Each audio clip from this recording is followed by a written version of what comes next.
Charles, welcome back to the show. Hi, Stefan. Thanks for having me today. It's a pleasure to participate in the show.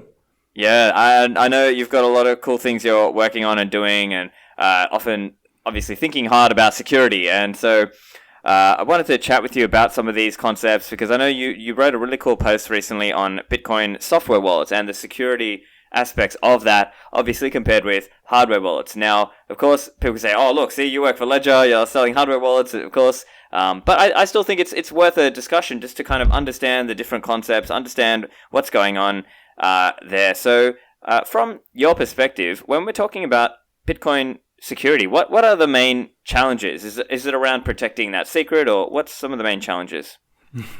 Yeah, the challenges are huge. Let me dezoom a little bit. Blockchain technology is about to change the world, and this revolution can be compared to internet revolution. It's a completely new paradigm in terms of adoption. Bitcoin and more generally cryptocurrency adoption we have today can be compared to internet in like 1998. We are very early. So this is the first thing I wanted to say. Second, blockchain revolution is about changing the way humans stores and exchange values. It's about decentralization. It's about self-sovereignty. It's about empowering people. This is huge. With Bitcoin, you really own your money, and it's something quite new. As long as you have your keys, you don't have to ask the permission from anyone to spend your Bitcoin. And it's clearly a shift in the paradigm of money. When you use your bank account, when you want to make transfer, what you actually do is to ask the permission to your bank to use your money. Bitcoin is very different for that. And your listeners probably know that already, but a quick recall about Bitcoin. Bitcoin is not an easy concept. At the end of the day, the coins you own are in the blockchain. They never leave the blockchain. So holding Bitcoin actually means being able to spend them. And to do so, as a holder, what you need is to hold your private key. And second, the blockchain is immutable. That means that you cannot revert transaction. So when I said this, it seems simple, but there are very huge security implications. That means that if you lose your keys, you lose your coins. And there is nothing you can do to revert that. If an attacker gets an access to your keys, he can make a transaction and you lose everything. Your key is a small piece of data. It's like 256 bits, but these bits can secure 100 USD worth of Bitcoin or billions. In terms of information, it's the same thing. So, I mean, I'm working in the security industry for years, and I was in the security before working. This challenge is the biggest I know of. There was nothing as big as this one in terms of security. Yeah. And so for listeners who are new, obviously a lot of people listen to the show to learn, and so some are regular listeners and some are new. And so just for those new listeners, remember when Charles is saying there, coins don't leave the chain, remember it's a ledger, and you can think of it like your Bitcoin wallet holds a secret, and it can sign a message that allows the coins to move from one place on the ledger to another, if you will. And so the coins never leave the ledger. And so the point then is that you really want to secure that secret, because if only anybody gets that secret, they will obviously transfer them to themselves, and you will not own that. And as we were talking, Bitcoin is immutable. The transactions are not reversible. That's it. Once it's out, it's gone. It's done. There's no takebacks. There's no bailouts. That's part of the Bitcoin system, and that's essentially part of what we accept. So I guess at the end of the day, we're trusting that our Bitcoin wallet and or the device that we're using to operate that, whether it's a software device or a hardware wallet device, that it can keep that secret secure. Because essentially, it's like your seed is really like this big number, and then your wallet will kind of generate out the addresses and the keys based on that. So it's all about keeping that secret secure, isn't it? Yeah, definitely. Maybe we can just talk very briefly about the basis of asymmetric cryptography. So asymmetric cryptography is a big branch of cryptography. It involves a private key and a public key. The main application of asymmetric cryptography is digital signature. With digital signature, what you do when you sign something, you prove you actually know your private key without revealing any information on your private key. And anyone can verify that you know your private key without revealing it just by knowing your public key. And this is the very important principle of asymmetric cryptography, and this is what we use for Bitcoin. When I send you some Bitcoin, what I do in a simple way is to sign a message which proves I know my private key, and anyone can verify that I know it because my public key is public. And in terms of Bitcoin, it's anyone is the node verifying the protocol, running Bitcoin Core, and my public key is what we call addresses in the language of Bitcoin. So this is basically how it works. I can send you Bitcoin to your public key, to your address, and just because I know my private key, and I can prove to anyone that I know my private key. And this mechanism is called digital signature. And maybe if I can do a very small parenthesis, we will go through a Bitcoin upgrade in a few months, weeks now. This Bitcoin upgrade is called Taproot, and Taproot comes with new features, and one of them is we will change the way we sign transaction. Before we were using an algorithm which is called ECDSA on a curve which is called SLP310.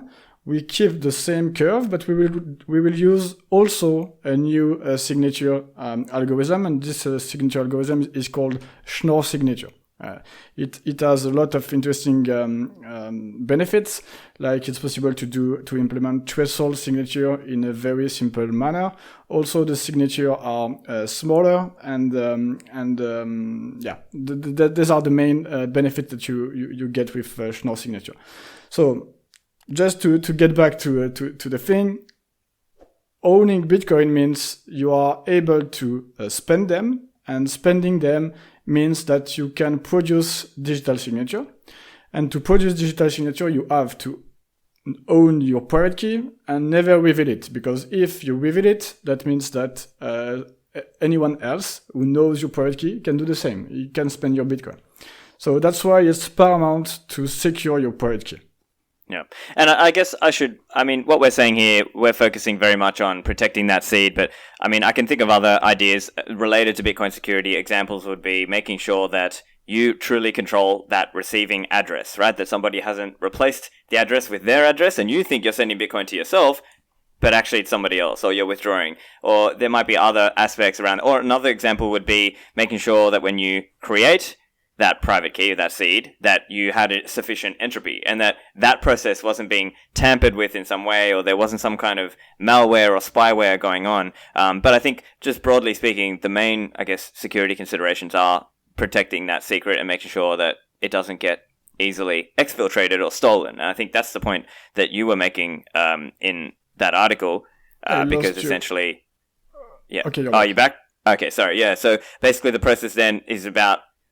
Well, one of the key considerations is making sure that people can't exfiltrate that information. And so in your article as well, you talked about very interesting spyware and malware, the Pegasus software by NSO Group. Could you tell us a little bit about this? Because I think most people think, my phone is secure. It's, Google and Apple, they make it secure, so I don't have to worry about these things.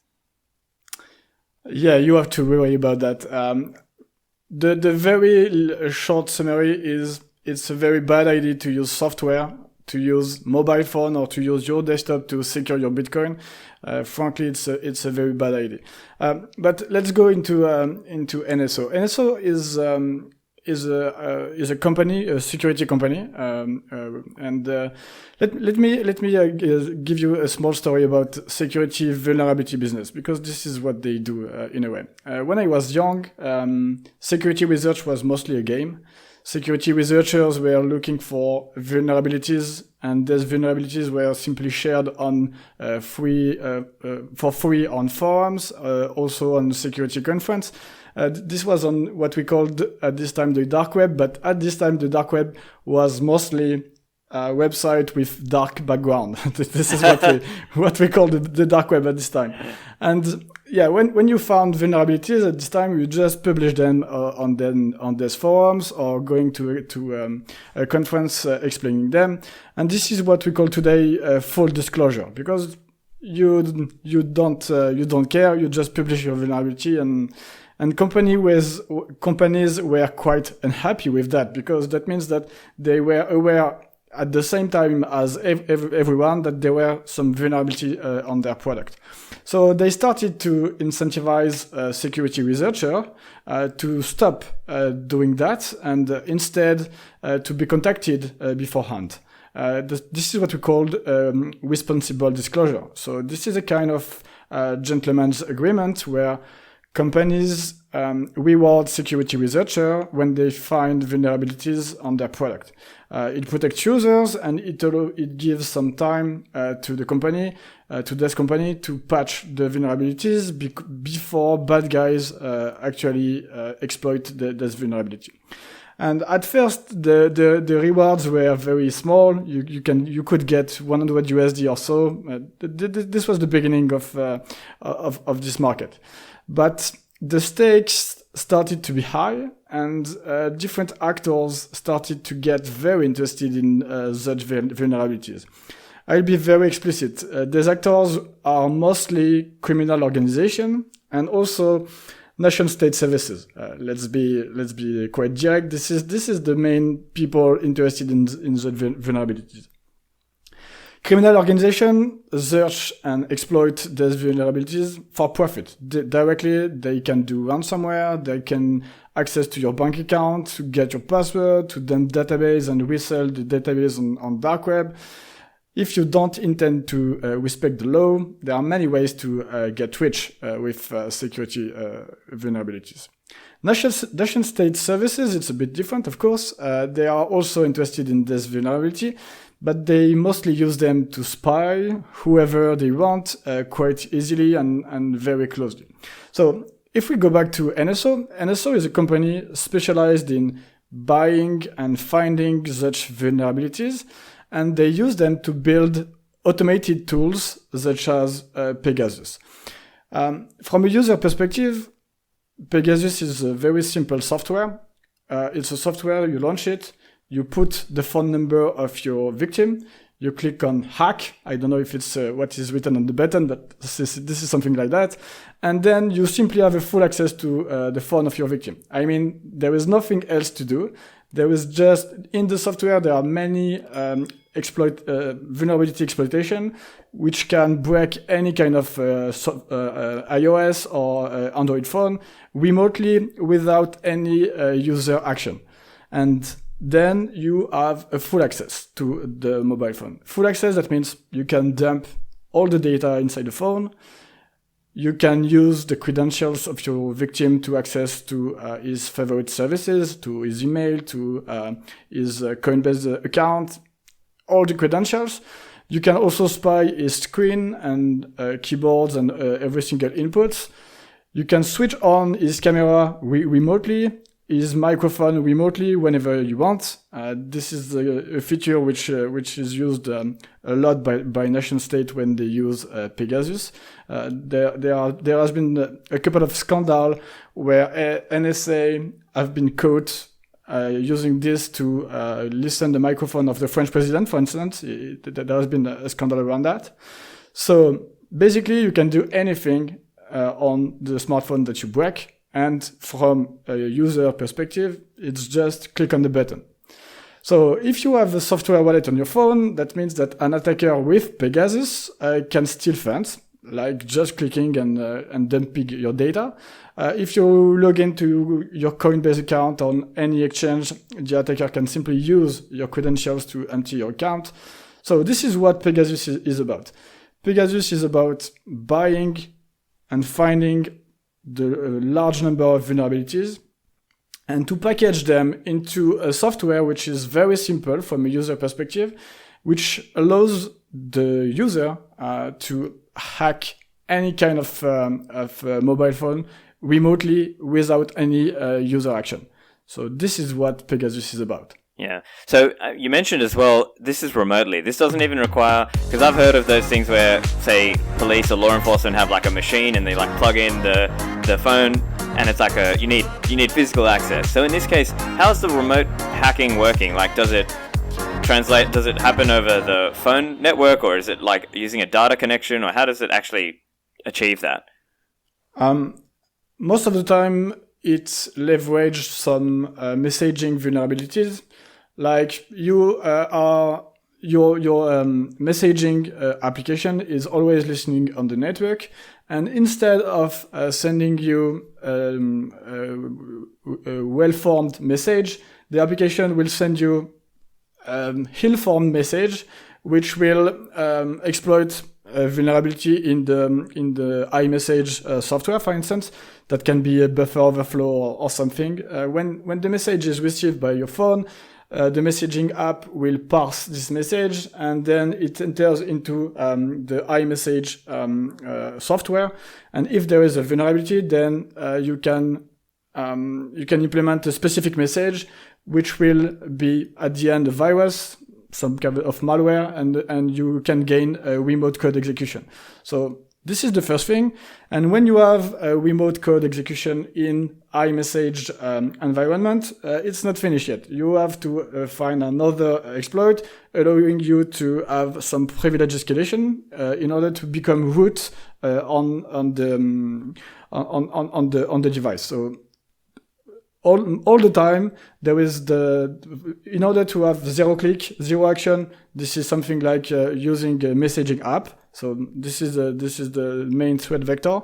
And then you have to change several different vulnerabilities in order to go out of this iMessage environment and to escape the different countermeasures, because now there are plenty of countermeasures to get out of the sandbox and so on, and finish root on the devices.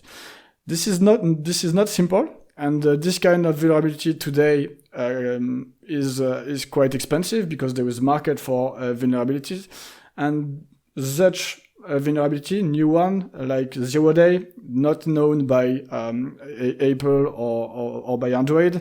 I didn't verify, but it's today, but it's between 1 million and 2 million.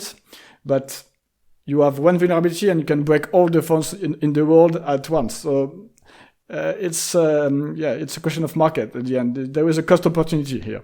Yeah, that's very interesting and very scary for many people, because I'm sure a lot of listeners are not familiar with this idea. So let me just walk through some of that just to make sure everyone's following along. So the point here is that there are companies out there who it is very profitable to find and purchase these exploits and construct software that allows somebody to basically hack someone else's phone. And as you were saying, the way these might typically operate is that they might have a bit of a foot in the door with the messaging service. And then once they're in, as you mentioned, there's this idea of chaining together multiple exploits. So at the start, you're getting in via the messaging application somehow. You're getting remote code execution on that person's phone.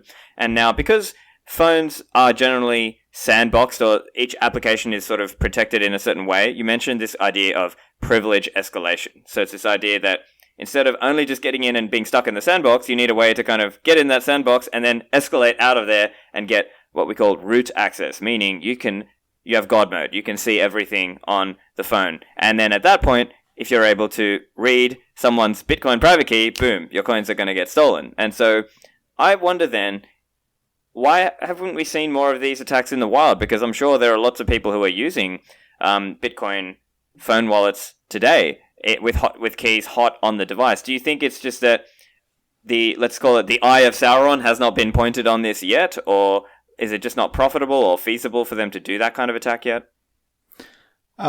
First of all, it already exists. There are plenty of examples where people get stolen on their software wallet. Most of the time, it's mostly used in a targeted mode. I know that you have on your phone like 1 million, so it can be interesting to break your phone. It's not always 0-click. Maybe I can just send you a link, and then there is a vulnerability in your Chrome, and then I can do a sandbox escape and so on. So this is the first thing. So it already exists. It's not large scale yet. The second thing is there is an opportunity cost. The thing is, there's vulnerabilities, there's software are not free, and you have to make sure that that the investment you do in either finding vulnerabilities or buying them will be the cost will be lower than what you gain at the end, because as soon as you start to use this kind of exploit, they get detected, and then there are some teams in Apple or Android who inspect what's going on, and then they find the vulnerabilities and they patch their software. This is called what we say. This is burning a vulnerability. You actually burn it. So there is this opportunity cost, and today criminal organization can get really more money with easier mean. Like, you do phishing attacks, it costs nothing, it does not need any kind of knowledge, and for now it works very well. So as long as it's easier to do phishing attack rather than doing that, it's attackers will prefer to use phishing attacks. But my fear is Bitcoin and cryptocurrency will grow like crazy. This is not a question. This is what's going on. So the history will tell, but this is what is ongoing. So the adoption will grow like crazy, and at some point, I fear that if the adoption goes through too much through software wallet, the opportunity cost will be very, very profitable, and spending like 1 million, 2 million, 10 millions will be nothing compared to what you can earn using the threat. And from my perspective, it's a systemic risk. I mean, if an attacker can like put 50 million on the table and is able to wipe every single software wallet in the world in a few minutes, he will get like 100, maybe 1,000, maybe more Bitcoin. And that means that it's a systemic risk, because if an attacker can get a large proportion of Bitcoin supply, it's not good for Bitcoin at all. So that's why I'm a bit frightened by that.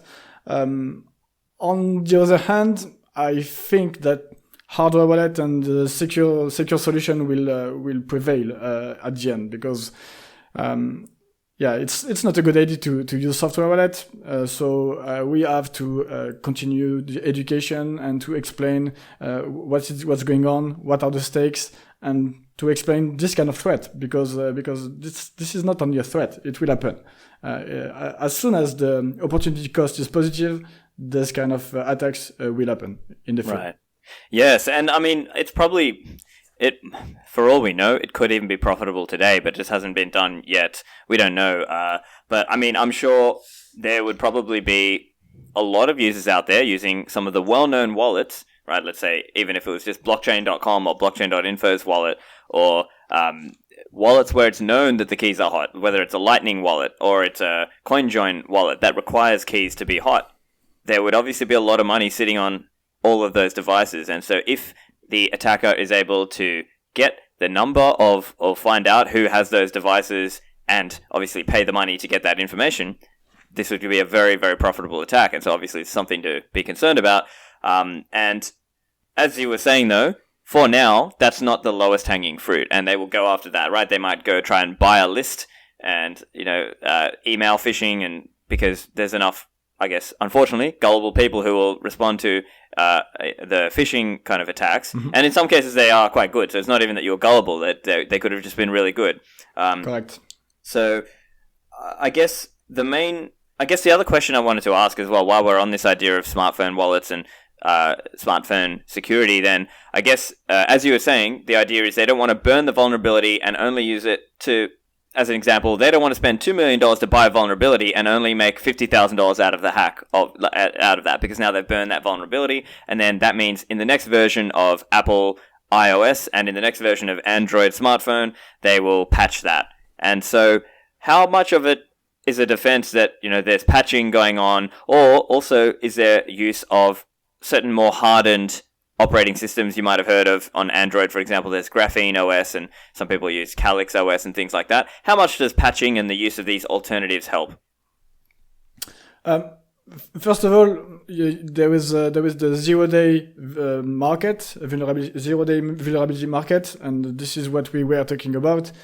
But frankly, most of the smartphones are not up to date. This is the first thing. So they are vulnerable right now. This is not tomorrow. This is right now. So I'm going to be very fast on this one. And to everyone who listens to us, no one should use software wallets. I think this is as simple as that. If you do that, this is exactly as if you put a banknote in the street.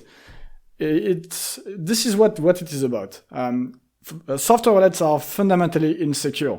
Every day there are vulnerabilities on your browser, on your operating system, on the software running on your computer. It's clearly too simple to hack a computer. I mean, this is not something complex. This is something for students.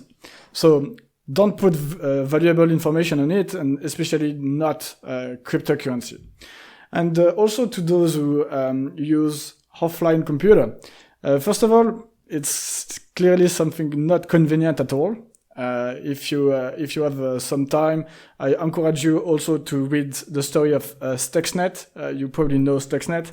Yep. In very short, Stuxnet is a worm designed by the NSA. They are everywhere to ruin the nuclear program of Iran. They simply infected the air-gapped computer located in bunkers, which were controlling the nuclear plant and more specifically the nuclear centrifuge in order to make uranium concentrated. I don't know if it's English, but yeah, this is the idea.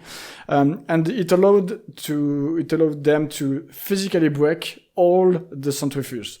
So this story is fascinating. You should have a look. But what I want to highlight is that even a air-gapped computer can be broken remotely without physical access and so on. This is something you have to have in mind. And using software wallets is definitely not a good idea for security reason. I understand what you say about Lightning, and Lightning cannot be used offline. You cannot have a hardware wallet for Lightning.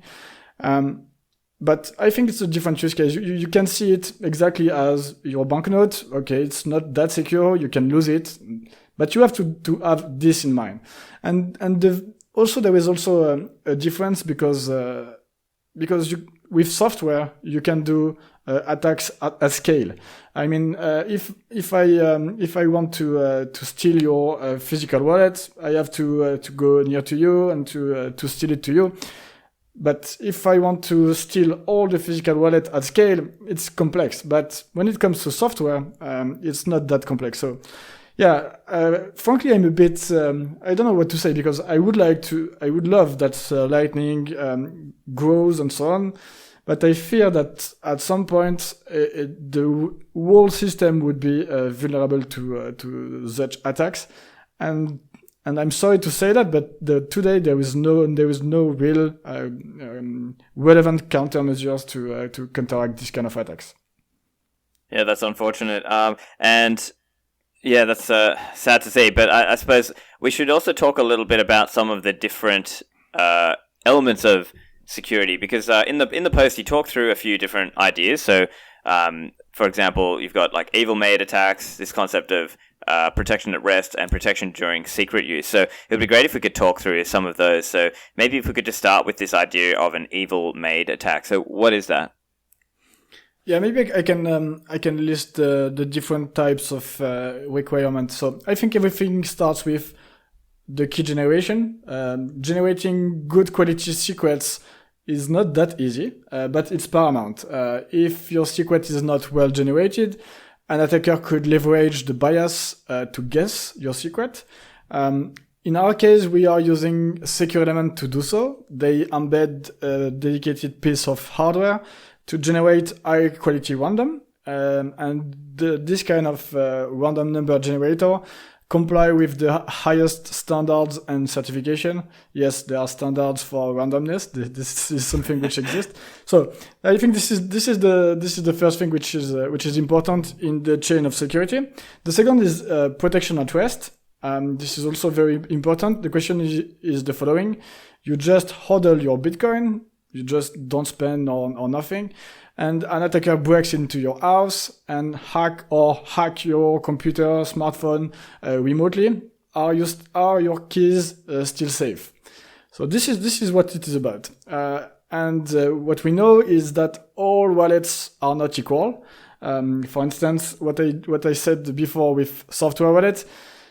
If an attacker gets an access to your smartphone, your keys are secure only if you are using like a very long password, but long like crazy, and this is only for protection at rest. When you start to input your passwords, things are changing, and even for hardware wallet.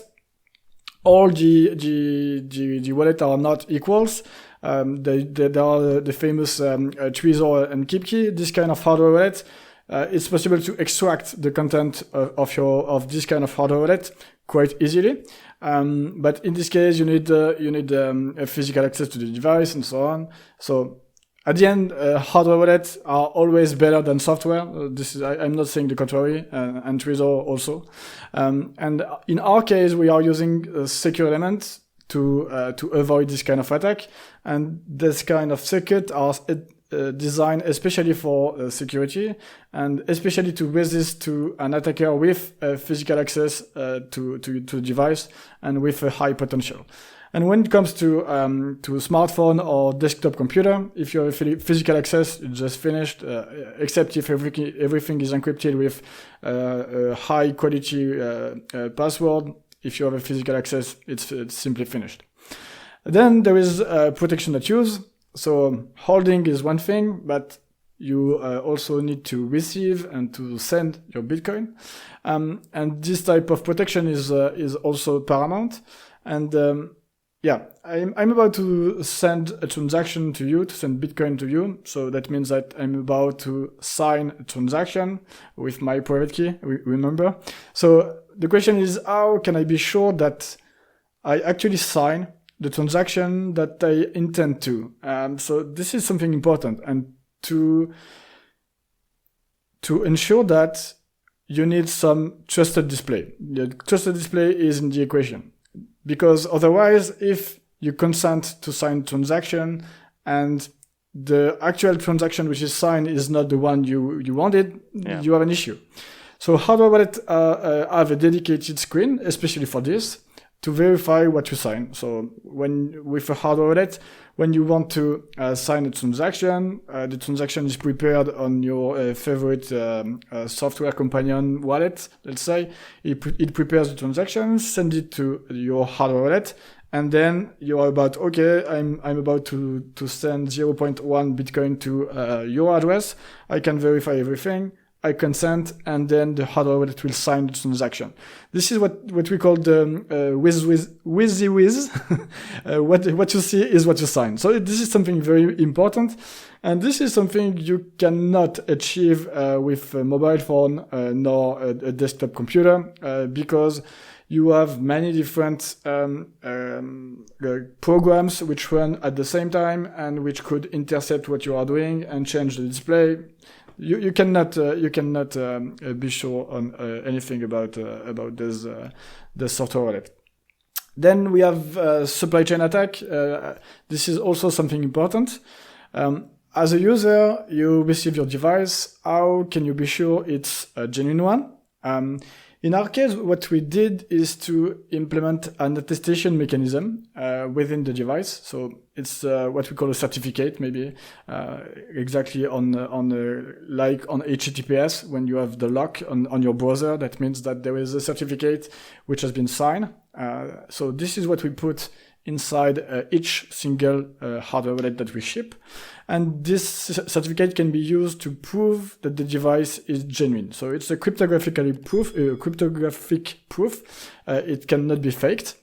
But in practice, unfortunately, it's not sufficient. The main issue we have today with our new customers is that they don't know what to expect when they receive the package. And it's a big issue because, for instance, we saw this a couple of times in the past. Some attackers resell some hardware wallet, and instead of resell it like a new device, what they did is initialize it with a seed, and they even bought some scratching recovery sheet. And when the user receives the device, as he doesn't know what to expect, he has the device already initialized, he has the scratching sheet, he scratch the sheet and which reveals his 24 words.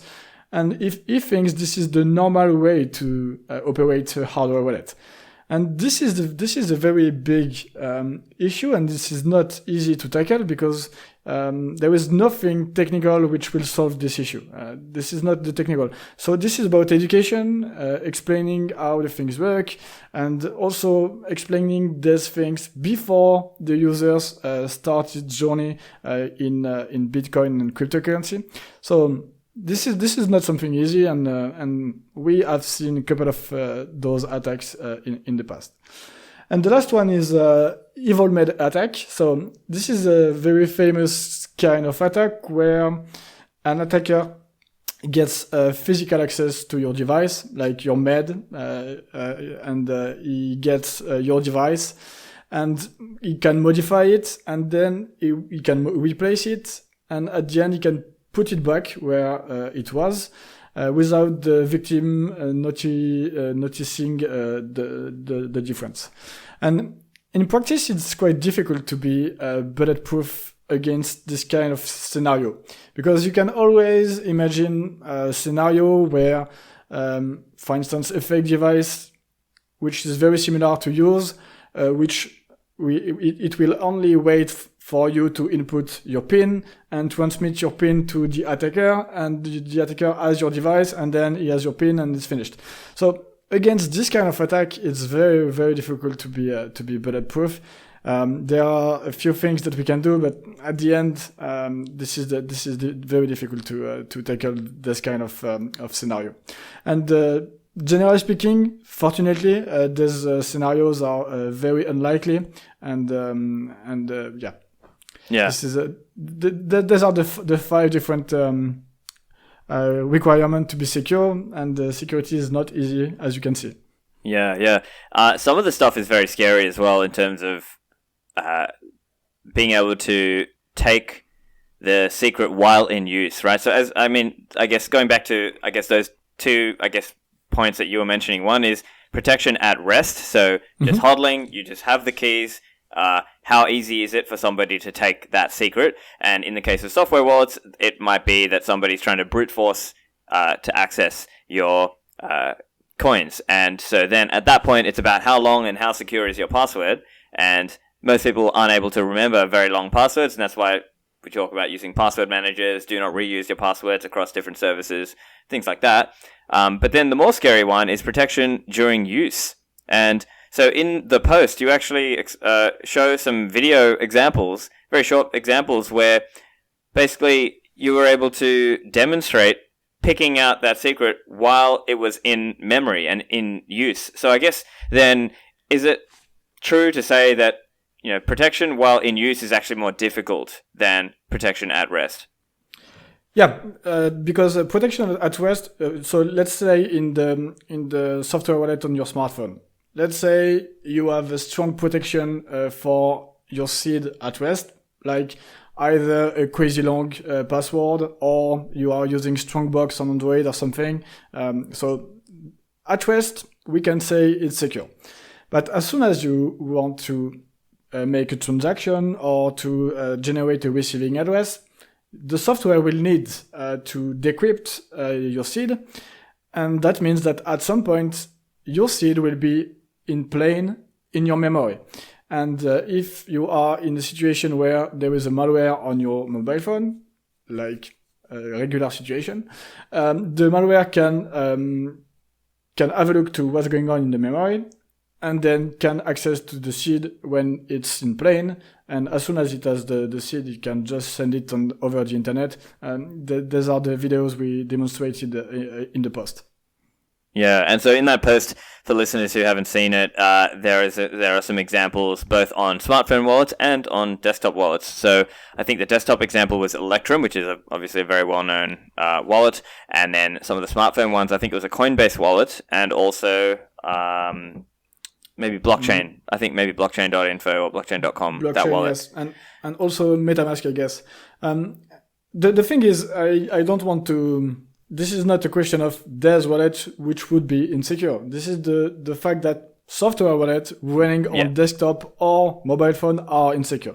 This is not about MetaMask or Coinbase or this one. This is just about the model. The model is not secure, and you have to keep this in mind. Yeah, very, very scary stuff. And I think it's challenging because many people in the space who are new, they won't necessarily be committed to go and buy a hardware wallet at the start. And so often the typical recommendation for people is to start on a phone wallet or maybe a software wallet on the desktop. But I guess the mitigating factor would be don't put too much on that and just use it while you're learning. And then once it's ready, that's when you need to start upgrading to using hardware devices. And where maybe for larger amounts you should be thinking about multi-signature as well. But yeah, certainly very scary. And so I guess, it's just this idea that whenever you open your wallet and it needs to sign a message, boom! All of a sudden, it can just be taken from you in the memory of your phone, and because it's there in plain text. Now, I guess the other factor that people might bring up is the example of having a trusted execution environment or some kind of secure element in the phone. So, how much does that help, or does that not help at all?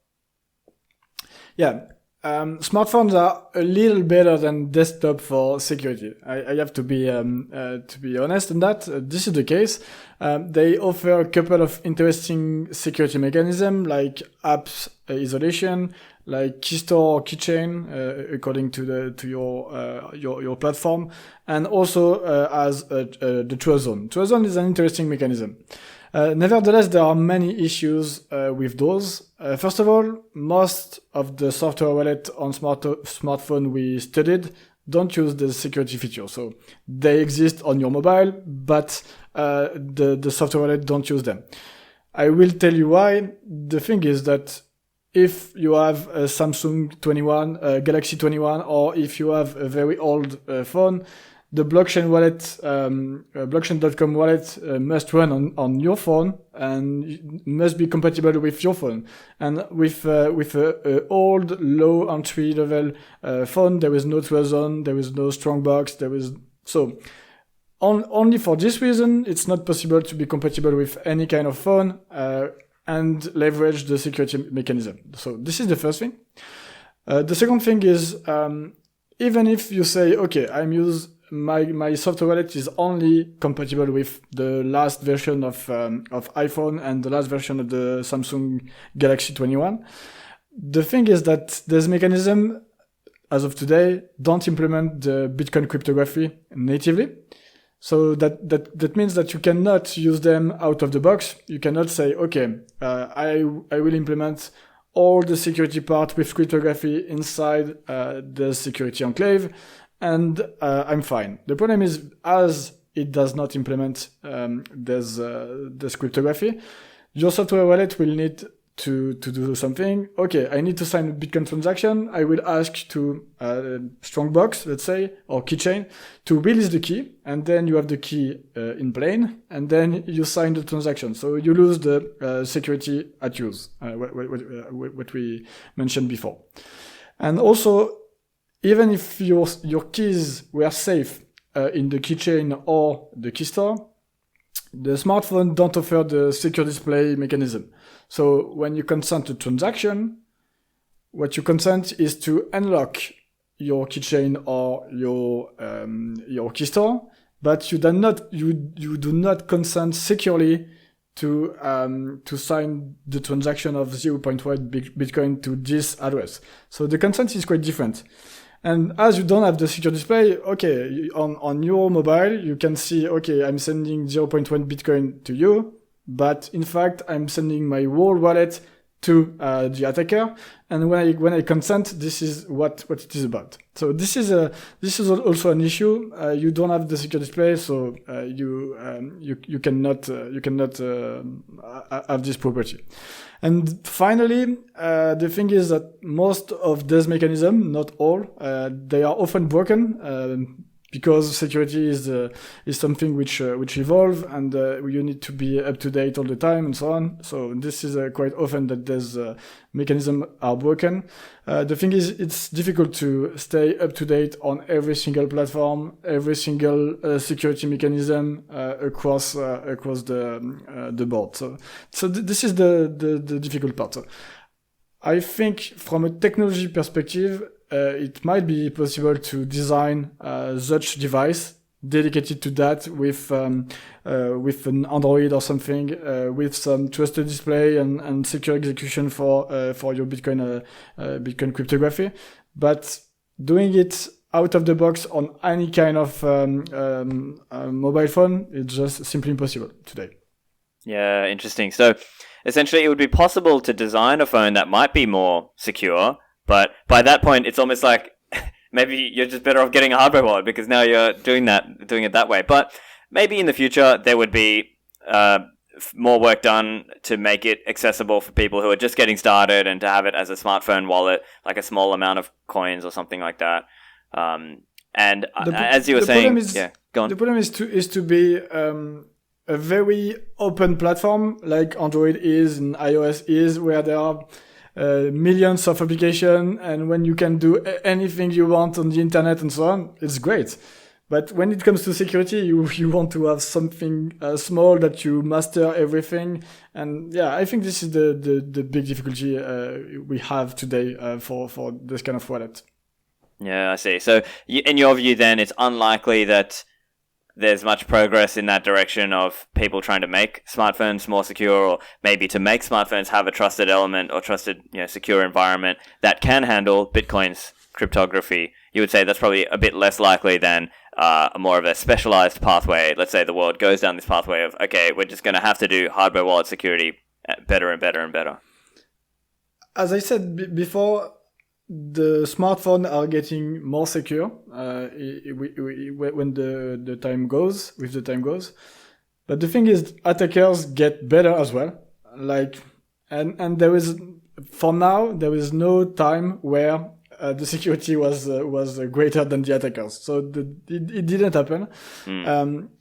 So today, it's when you see the last version of of exploiting iOS and something, it's quite complex. They implement very complex things to do to chain different vulnerabilities and to go out of to do sandbox escape, then privilege escalation, then and so on. So it's quite complex, but all the time they succeed. So I think the security will increase, but as the stakes are getting higher, it's difficult to stay secure. And as I mentioned just before, if you want to have something secure, you have to keep it simple and stupid. This is some Unix motto. Keep it simple and stupid, and it's okay. It's very correct for security as well. Yeah, and so then bringing it back to hardware wallets and how they compare. Let's say, how hard is it or difficult is it to have malware on a hardware wallet? Or maybe that's not the right model. Maybe it's more about, maybe it's just introducing a different type of risk, right? It's like supply chain risk. Or as an example with software, there's this idea that you can verify signatures or you can have reproducible builds. And that's one technique that people can use in software to make sure they're running the right software. But I guess that kind of technique is harder. It's not possible with hardware, right? You can't run a PGB or GPG verify on a hardware device. So I guess we're choosing our poison a little bit in terms of which risk are we having to accept, right? Yeah, definitely. And I think the hardware wallets are more secure than any other solution, mostly because they are very simple and they do only one thing, just hardware wallet. They implement cryptography for Bitcoin. They implement Bitcoin application, and that's it. You cannot load your favorite Bitcoin ticker. You cannot load Angry Birds or I don't know. There is only one thing. You can do only this. There is a very simple way to input things, a very simple way to output things, and that's it. So this is the main reason why hardware wallets are more secure. So also there are plenty of different hardware wallet projects, and I think it's very good for many reasons. First of all, having several choices is good for Bitcoin. It's good for the ecosystem in general. It's good for decentralization, and also hardware wallet remains the best options when it comes to security. So having several choices is good. There are different legitimate options, and in the past we had a look to a couple of them. So I can give you some insight on what we had a look. And again, for the large majority of hardware wallet, there was no real software threat, because it's not possible to run malware or something. There are some enclaves, and they are separated from your phone or your desktop. We had a look to Shift Crypto, for instance, and I liked a lot this project. They worked hard on innovation and so on. So this is a project I like. I'm not sure if they are continuing to contribute and so on. It's a long time I didn't hear about them, but this is a project that I liked at this time when I had a look to that. Also, I'd like to mention my friend Rodolfo from Coldcard. I like the no compromise with anything. This is something I like with him, and the good part with this kind of hardware wallets is that at the end, when you use your cold card, you understand Bitcoin. This is not something for newbie. This is not newbie friendly at all. But I think it's an interesting option because it forces you to understand. You have to do your own research. You have to understand how it works. Otherwise, you cannot use this kind of hardware wallet. So that's why I like this project. It won't ever be a large scale project because of this. For mass adoption, you need to do some trade-off, and UX, having a very smooth and simple UX is something important that you don't have on Coldcard. I often discuss with Rodolfo, and all the time I request him to support Ethereum, but he's not motivated. Maybe next time you discuss with him, you should suggest this to him. Definitely not. But yeah, I think it's CoinKite is a sponsor of my show, so I'm always talking about Coldcard. It's my favorite of the hardware wallets. But yeah, I think it is. There's a lot to think about, and I think at the end of the day, the take-home message is that software wallets, there's a lot of things to be left desiring about their security. And I think just because we were mentioning it earlier, just so the listeners are aware, the examples with the exploits that you ran through in this post, which obviously I'll include in the show notes, it was an example where the user was downloading a Bitcoin ticker widget application. And this ticker widget application was the one that then was able to basically sniff the key out in memory and then display on the screen, here is the 12-word seed words, or here is the seed words and the pin for this wallet on the phone. And so it's very scary for people out there who are thinking about their security, and especially if you are securing large amounts of coin on your phone, you've got to really be careful about that. And I think that's where you want to think carefully and maybe only keep a small amount on your phone, just for if you're using, say, a small amount for a lightning day-to-day use, little amounts, a couple $100, basically an amount of money that you won't cry about if you lose it. And then for the real stuff, that's where hardware wallets and multi-signature and all those more advanced techniques are becoming more and more necessary. So I guess, Charles, do you have any final thoughts for the listeners? Anything for them to keep in mind as they're learning about Bitcoin or security? And of course, where can people find you online and Ledger online? Yes, maybe a couple of recommendation about security. So the first one is something I repeat all the time, but I need to repeat it again. Never ever share your 24 words. I say it again and again because we hear very often customer or people in the ecosystem who get phished by people who do clever phishing attacks, and they finish to give their 24 words, and when it's gone, it's gone. So this would be my main recommendation. The second one is to do your own research. I know this is something you say often in the show, and I think it's important. Bitcoin technology, blockchain technology is something very new. In 10 years, let's say, it will be straightforward for anyone. But now it's not straightforward because this is not something we are used to have in our day-to-day life, except both of us. But regular people, newcomers who go in this ecosystem, they don't know what it's about, and it's a new paradigm. So you have to do your own research and understand what's going on. And maybe the final one is when you use your wallet, always verify what you are doing on the device, because otherwise, if you just randomly sign, you don't know what you do. So trusted display is something important, so you have to use it wisely. And to finish with, I would say let's continue to enjoy the bull run. This is quite refreshing. Excellent. Well, thank you very much, Charles. It was very educational to talk with you today. Cool. Thank you, Stefan.